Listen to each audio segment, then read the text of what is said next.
Hello and welcome to the program Healthy Living on Trust Television. I'm Aisha Salihu. Mental health disorders and management needs are not given the much needed attention and priority in Nigeria according to research. Disorders like anxiety and depression are said to predominantly affect women, while substance disorders are more common in men of different age groups. Statistically, women have higher rates of depression, anxiety disorders, body dysmorphic disorder, and eating disorders. They are also affected by mental health concerns such as postpartum depression and premenstrual dysphoric disorder. On this episode of the program, we will explore some of these medical conditions that could predispose one to mental health disorders. Experts say the constant pain on patients dealing with one form of medical condition or another and support from caregivers, especially health professionals, have tendencies of predisposing these group of people to at least one mental health disorder. Every chronic medical condition has the potential of generating a mental health disorder in a person. For example, because these are prolonged, these are not like malaria or something you treat like a headache that you just stick paracetamol for. So it's prolonged, it's chronic, and cancer is one of, like on the top of that list. So you see a person that is diabetic. Now they have to be cared for because of the diabetes, they had gone blind. Now they are unable to help themselves. So it predisposes them to depression, anxiety. So every chronic medical condition predisposes the person to a mental health disorder, especially depression from sickle cell, like you mentioned. Imagine a person having painful crises almost every week, almost every month, or something like that, and the person has to be hospitalized, get lots of needles in the person.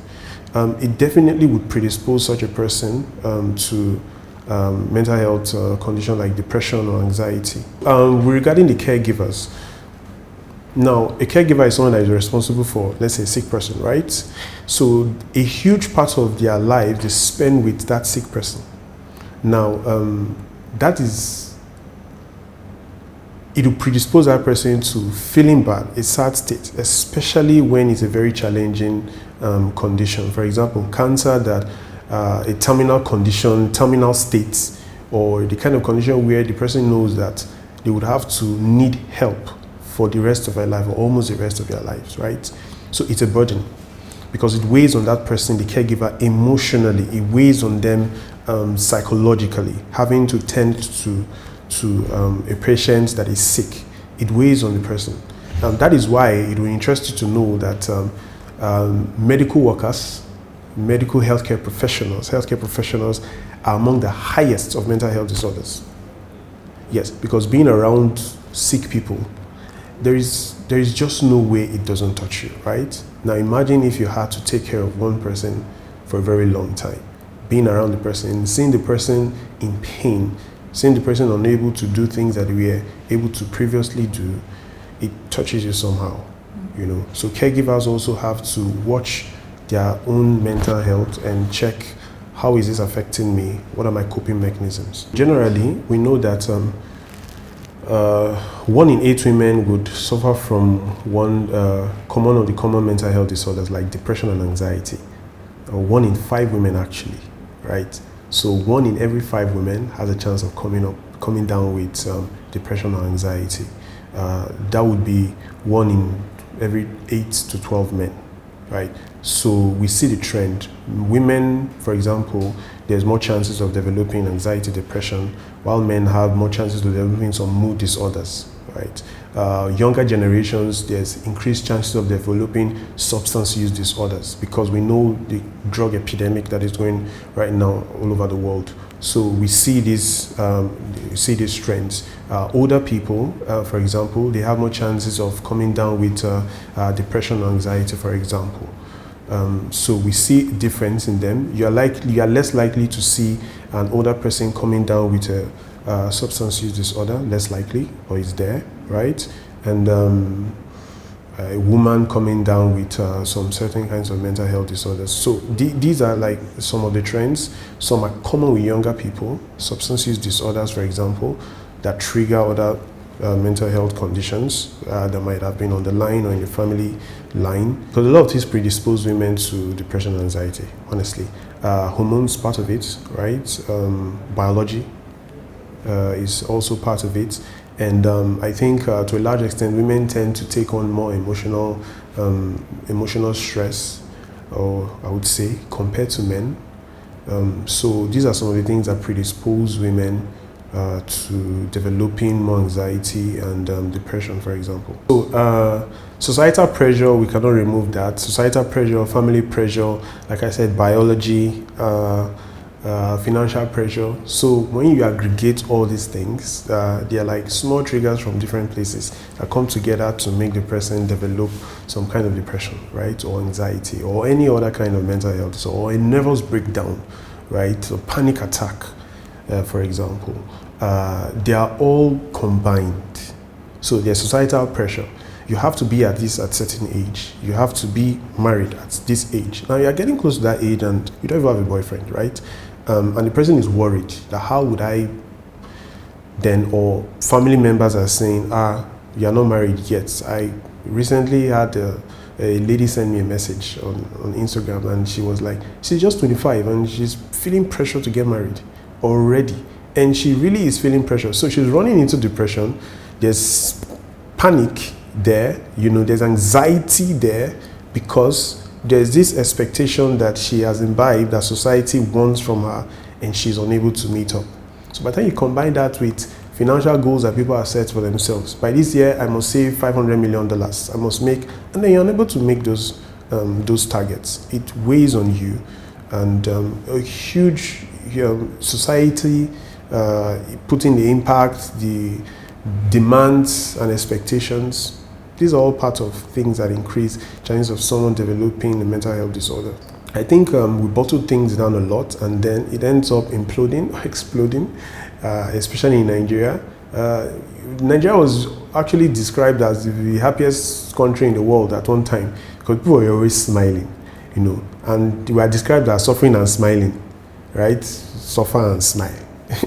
So I think a huge part of Nigeria learns to adapt. And sometimes the mechanisms of coping, it really predisposes to a lot of mental health disorders. And people need to now go into the use of substance to quiet down or to boost themselves up. That is why even right now we have a lot more epidemic of substance abuse in the country. On first instance, I think it's people around that notice that there has been a change in the person, and then it comes out as a concern. For example, somebody is becoming a lot more withdrawn, more isolated. They don't see it initially that I'm becoming more withdrawn, I'm becoming more isolated, right? So it's a family member or a friend that says, oh, you've becoming more withdrawn, more isolated, you're keeping to yourself, or you're becoming more irritable, or you're showing some weird behavior, right? For example, you say, oh, you walk weird nowadays, you look weird, and you laugh weird. And this was not how you used to behave before. So I think people around are usually the first to notice changes in people's mental health. Only a person that is already very much aware of their own mental health can really pick these changes as quickly as possible. Most mental health challenges or mental health conditions are tied to the emotional state of the person, right? So how the person was feeling, or some specific situations, experiences around the person that triggered some level of emotions in the person can be triggers to mental health conditions. The use of substance also can be triggers to mental health conditions. Emotional state, like I mentioned, for example, trauma. There's a situation where the woman divorced from the husband, and then that became a trigger for a mental health state. She went into depression, anxiety, and same also vice versa. There are men that have also experienced severe anxiety, depressive episodes, some or even manic episodes from a divorce, for example, right? So the triggers are a wide range, from use of substance to traumatic experiences. So first of all, you need to understand what are the triggers, what are the sources of the triggers, and then come up with coping mechanisms for it. For example, if it's in the case of a caregiver that is taking care of a sick patient that has cancer, for example, so you want to build a community. Who are the other people that are also taking care of this patient? Do you have time to share how you really feel? Because there's one thing to see somebody that is really the victim and you, the caregiver, not being able to, how do you want to talk about how you're feeling when see the person that is actually suffering it. And very little attention is paid to the person that is taking care, because they are not anticipating that that they would also feel some type of way. So building a community, even caregivers of these people, for example, the sick patient, they need support as well, right? And they have to be aware that this work I'm doing is going to weigh on me mentally, emotionally, psychologically, and I have to come up with a way to check myself regularly. For example, every week, every month. How do I feel? What are my activities like? Has there been changes? Am I sleeping better? Am I still eating better? Eating okay? These are some of the pointers we used to check if the work is becoming so stressful or pulling so much weight on your mental health that is affecting your daily activities. Awareness, first of all, because if you do not know that this is how you feel when you're in a certain state, if you do not know symptoms that tend towards depression or symptoms that tend towards some other stuffs like psychosis, mania, for example, you would not be able to catch them on time, right? But if you notice that, okay, you are aware of symptoms that are associated with depression, for example, you will say, okay, how have I been sleeping? So the person can come up with a checklist for themselves. Sleep, food, daily activities, pleasurable activities that I used to do. How have I been sleeping? Have I been sleeping okay? Do I find myself waking up in the middle of the night and I can't sleep again? Or is it difficult for me to fall asleep? How is my appetite? Have I lost appetite, or I'm eating too much compared to the way I used to eat before? Am I feeling more withdrawn? Am I feeling more sad? Am I having weird thoughts in my head? So if the person can come up with these checklists and says, okay, this is okay, this is okay, with that, and if they do it regularly, they'll be able to pinpoint if there's a difference, if there's a trend, if there's a downward spiral of their sleep pattern, their eating habits, their behavior. A person that used to like watching football all of a sudden doesn't care so much to watch football. There's something, it's a pointer, right? So if a person can objectively analyze this and say, I'm no longer finding eating food enjoyable. I'm no longer sleeping good. I used to enjoy watching football. Now I don't enjoy watching football again. That's a pointer. So from the sick person's perspective, this is what we say, okay, it's like you're tending towards a depressive episode again. Or in the case of mania, it's like, am I becoming too flamboyant? Am I spending excessively? Like, do I just go to places and spend without? And a weird one is, my sex drive has it increased beyond normal? These are pointers as well. So when you're able to make this checklist and check this, check this, check this, check this, it can tend towards one area or the other. Am I becoming more fearful? Am I having more thoughts about the future? Am I being suicidal? Do I think about death or dying? How often do I do that? Do I think about harming somebody, right? So if a person is able to objectively check these things and answer these questions, I think that such a person can self-assess, analyze themselves and say, okay. This discourse is not one that can be easily exhausted. There are different perspectives to analyze and address mental health disorders if lasting solutions are to be effected. We'll go on a quick break and we'll be back in a moment. Don't go away.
Welcome back. If you're just joining in, this is Healthy Living on Trust Television, and the conversation has been around mental health concerns, exploring some medical or health conditions that serve as predisposing or risk factors and the struggles of people living with these disorders, while preferring ways to cope and manage these disorders. There's a huge role that community plays in helping someone that is going through a challenge. I call that social capacity. So there's a role that family plays in helping somebody in the treatment of their mental health condition. There's a role friends play, reliable friends, right? Reliable family. There's a role for each of these, because one thing about mental health conditions, it is never treated alone. You cannot isolate one mental health condition without some level of social capacity. So there's a place for it. There's a place for professional help where the person is unable to cope using these other coping mechanisms, is unable to still function. Then there's a need for medical treatment that might need prescriptions of some medications like antidepressants, antipsychotics, for example, mood stabilizers, for example. There's a place for all of that. So treatment encompasses a lot of things, from the psychotherapy type treatment to the medical therapy, to the medical treatment, pharmacotherapy, to community, right? To being in a functional, healthy group. There's a place for each of these. Okay, so that's word, I'm depressed. Sometimes people are sad, right? And they confuse it with depression. Depression, there's a clear guideline for saying someone is depressed. So persistent feeling of sadness, hopelessness, helplessness, for about a 2-week period or more, right? So you'll be feeling persistently sad, helpless, hopeless for that period of time.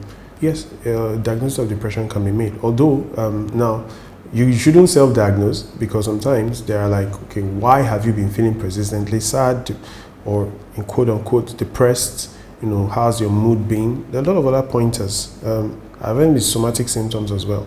You have headaches, pains somewhere, you know that it's pain somewhere, but you check, there's nothing broken there, but you just feel the pain persistently, right? So there's a criteria to diagnose each of these mental health conditions, including depression. So if someone is confused, if maybe, am I just sad or am I actually depressed? Do I need a more specific kind of help, or is this something I can actually manage? Now, here's the thing. If someone is concerned enough, there's something there.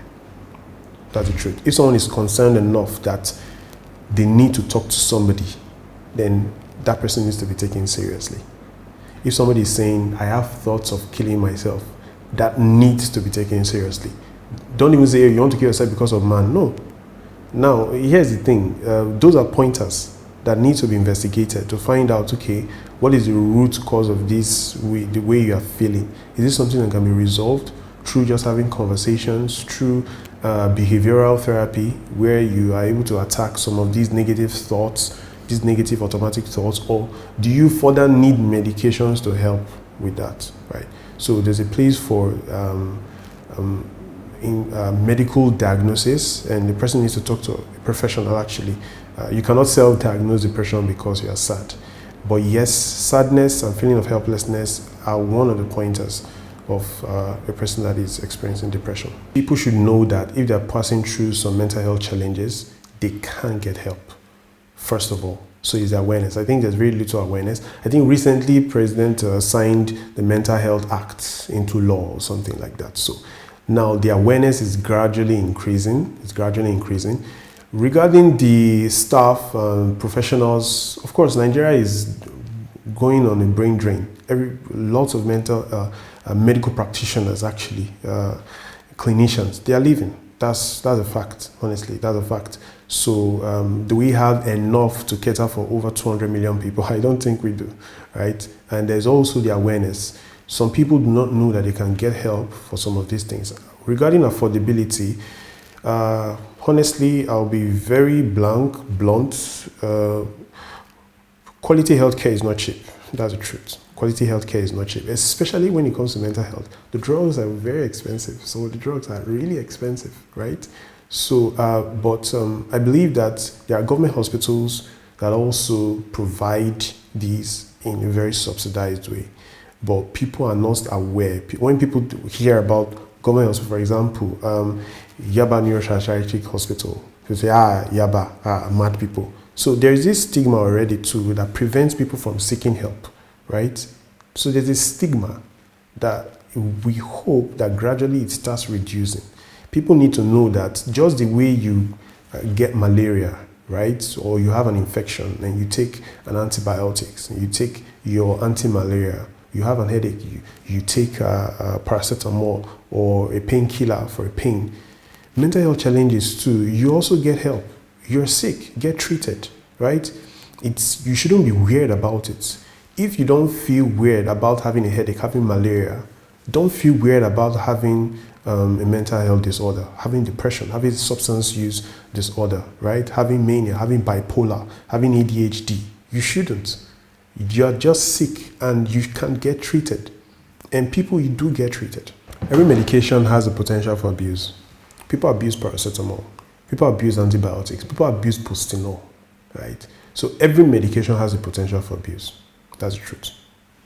I'm saying that you will not take medications because, maybe you would start abusing.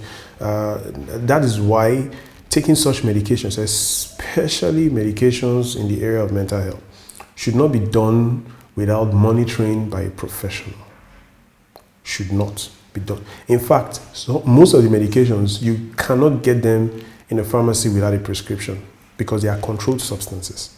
So it means that somebody has to control it. So how much of this medication are you taking? How long are you taking it for? So there's a professional that watches, okay, you shouldn't take such and such medication past such and such time because of the potential for tolerance and dependence on that medication. So everybody that's taking any medication has to be, you don't do it over the counter, like as if you're popping paracetamol. Even paracetamol, you shouldn't pop it like that, right? Because of the possible effect on your liver. So every medication that should be taken should be done under the guidance of a professional. Okay, first of all, I'll start with same awareness. Understand what this person is going through, right? For example, if a person is bipolar, so the person alternates between some moods of depressive moods and manic mood, right? A manic phase. So when you see the person being aggressive, irritable, you understand what is going on, right? And you're supportive. Now, if the person becomes angry and irritable outside, the person outside might not know that this is the condition this person has, and this is how to care for them when they're in this phase. So first of all is awareness as to what condition is my relative, is my friend suffering from. Get awareness about the condition first of all, so you know when to support and how to support.